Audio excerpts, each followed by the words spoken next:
Hello, everyone. Today we're going to talk about a very, very essential topic for our society, our community right now, today. And that is, how do I deal with loneliness during lockdown? So I want to share just a few insights that has been a huge, huge help for my life. Not just during lockdown, way, way before lockdown even was a present situation. And that is, how do we use loneliness as an opportunity for growth, right? So loneliness is the best opportunity for you to see what is going on inside of myself. So I'm going to talk today about the two different types or two paths of loneliness, the two different roads of loneliness.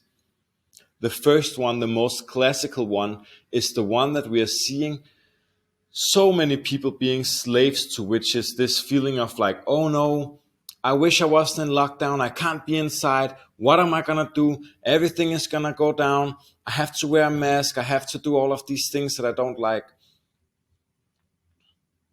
And then there is the other one, which is the constructive loneliness, right? So there is the non-constructive loneliness, where you feel separated from society, maybe through physical separation, maybe through mental separation, right? Because people did experience loneliness way, way, way before lockdown even occurred. So I want to talk to you because loneliness is a heavy topic for many people. And so many people end up going into suicidal patterns, depressions, all of this stuff because of loneliness. So it's not a joke. However, it is also a joke because the deeper we start to understand ourselves, the deeper we start to understand this reality that we are in, the easier it is for us to see that loneliness is just a pathway to self-exploration. And seeing and having this lesson that, I am connected. Right now, I am connected to every single human being around me. The same air that I'm breathing in right now and breathing out, someone else will breathe in and breathe out. If I'm sitting in a room with someone, if I go into the street, we are breathing in and out the same air. We are all interconnected. There is no one who is not connected to society. Sure, some of us might have more people around us, less people around us, but we are essentially all connected. So the non-constructive loneliness is going into this thought of, oh no, I'm so alone. I don't have any friends. I can't be with anyone. This flat that I have spent the last 10, 20, 30, 40 years paying off the mortgage on, I hate it. I don't want to be inside it. We can go into that whole process. Or we can choose the other path, which is using loneliness as a tool for growth, which is what I did myself many years ago already. I went into temples, I went into silence, I even sat inside of a cave and meditated all by myself, just receiving a little bit of food, just like a lot of you have Just Eat, or you have all these kind of different apps where you receive food from.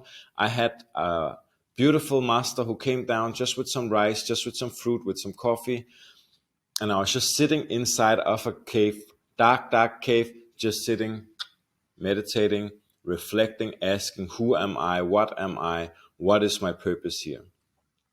And this is what I want to share with you, that you have right now an opportunity to truly dive in, go inside of yourself and see, what is it that I really need to do for this lifetime? What is it that my purpose and my mission is right here on earth? And the more clear you get in that, the more you use the loneliness like that. This means that you take time to be alone, and you're given time right now to be alone. You're forced maybe to be alone. So how are you going to use this time? Are you going to sit and complain, resist everything that's happening, or are you going to accept it and go inside and see, how can I use this loneliness as a tool for my growth? How can I use this to become friends with myself? Because this is where the issue is. You don't know your own mind. You don't know your own emotions. You don't know the soul. Therefore, when you sit alone with yourself, it feels unattractive. You're making it unattractive to be with yourself. So through these different tools like breath work, like meditation, like Tai Chi, like Qigong, all of these things that you can do inside of your house, no matter where you are. You could do it in an airplane, meditate in an airplane. You could do it in a prison cell. I've taught hundreds of prisoners around the world. So you can do that anywhere, and you can start cultivating the relationship to you.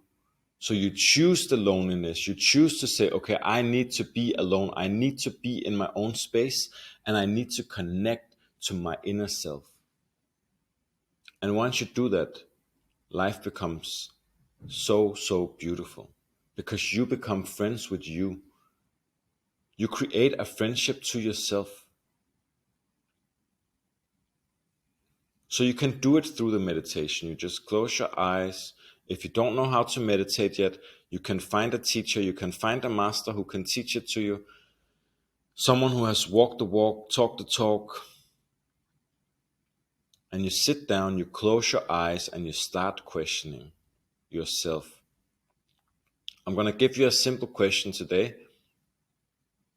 Who am I? The first question is, who am I? And first you might think, I'm this body, I'm my name, I'm my story, I'm Nicolai, I'm a son, I'm a husband, I'm all of these things. That might be the first things that comes up, the superficial things. And you keep asking this question until you find out, who am I really? What is my purpose on this earth? Where did I come from? Where does this earth come from?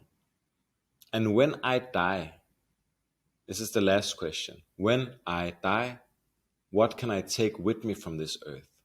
Can I bring my Mercedes? Can I bring my luxury car? Can I bring my house? Can I bring my cat? Can I bring my husband, my wife? What do I take with me from this life?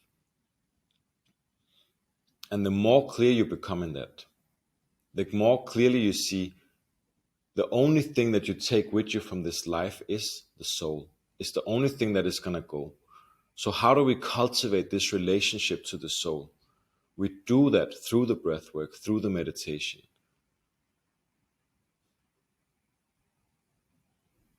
So this is an offering to you. My offering to you. Which one of the two paths of loneliness do you want to take? Do you want to take the one where you resist everything, you want to change everything, you go deeper and deeper into misery, deeper and deeper into this self-hate, self-harming attitude? Or do you want to pick the second type of loneliness where you start cultivating compassion? You start cultivating a relationship to yourself, with yourself. You make yourself your own best friend. And once you are your own best friend, it doesn't fucking matter. Excuse my language, but it really doesn't fucking matter. If you're locked inside of a prison, if you're inside of a flat, if you're sitting in handcuffs, if you're running on a big flower field, it doesn't matter, because you are good inside of yourself. You're connected to yourself. So you can be anywhere and be equally happy. You don't need outside stimulants. So you come from that space of being your own best friend, and then you connect more and more and more and more to the people around you. This is the number one sign of spiritual growth. The more connected you are to yourself, the more connected you are to the people around you. So if you're practicing spirituality, but you feel disconnected to the people who believe in something different than you feel disconnected to the people who have a different opinion than you, then you are truly, and I mean this, you are truly walking in the wrong direction. It is the number one sign of spiritual growth. How many people do I feel connected to? How connected do I feel to society, to the earth around me? This is all for today, guys. Lots of love, lots of blessings. Stay happy, stay healthy, and most of all, stay peaceful.